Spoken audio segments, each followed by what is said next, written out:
everyone, it's Sarah here to talk about why we, the Midwives of Hearth and Home Midwifery, recommend that all first-time parents take childbirth education. Number one, in a good childbirth education class like the one we teach, you'll learn about the anatomy and physiology of labor. So anatomy refers to the structures of the body, physiology refers to what those structures do, and what happens during labor is really different from the rest of your normal life. So we talk about how does the cervix change, what is the cervix, where is it located. In a class they should go over what is the membrane, where is the baby, what are the different structures of the pelvis, and how does it all change during labor. So that's really helpful to know ahead of time, because then you'll understand if you get checked and somebody says to you, you're 6 centimeters dilated, 50% effaced, and -3 station, well, what the heck does that mean? So in a good class, they'll go over the anatomy and physiology of labor and what that means, which is really helpful when you want to know whether you're making progress on your big day. Number two, you'll learn in a childbirth ed class about common interventions and why they're used. So for people planning a natural birth, the idea is, of course, that you want very few interventions. You want to have a birth that is basically undisturbed.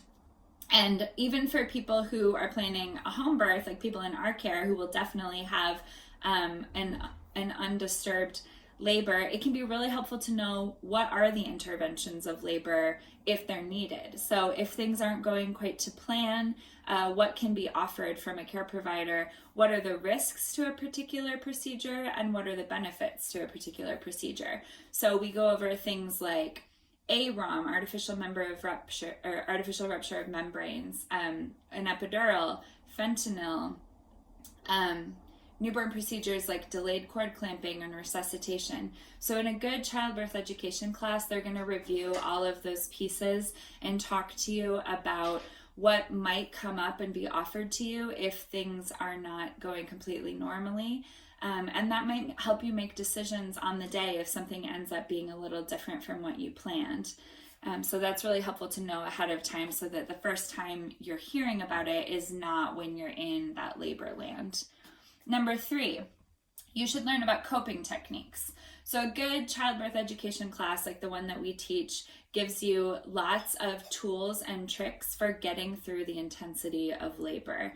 As you know, labor is really hard. It's called labor for a reason. So many people need some additional support to be able to deal with the experience of labor. So a class should set you up with different techniques that you can use to deal with those sensations, and also ways that partners can help you to deal with those sensations. So that might be hip squeezes, it might be things like how to breathe most effectively, how to use massage, what are different positions that might help.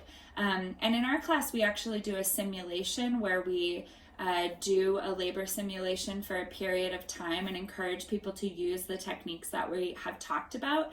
And that allows them to really get a sense of, oh, breathing actually really works for me, or swaying really works for me, or I really like to count through the contraction, or whatever it is for you. It's great to practice that so that you have some tools already in your head when you go into that labor space, so that you're not having to come up with it brand new on the day. And number four, you should learn about the hormones of labor and what that looks like. So for a lot of people, labor is completely different from anything else they'll ever do. And for a lot of partners, it's the kind of strangest that they'll ever see their partner look. The hormones of labor makes people behave really differently than they do in normal life. Oxytocin's really high, endorphins are really high. So in a class, they should go over with you, what are those hormones? What are they doing? Why is it happening? What does it look like from the outside? And then what are the kind of side effects of the hormones? So what can you expect from prostaglandins? What can you expect from prolactin?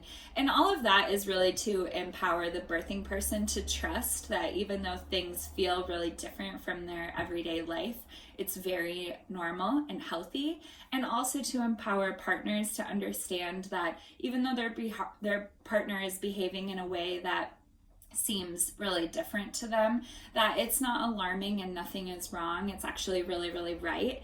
And it feels so reassuring to be in a labor space when you knew that somebody was going to be acting like that and you knew what to expect.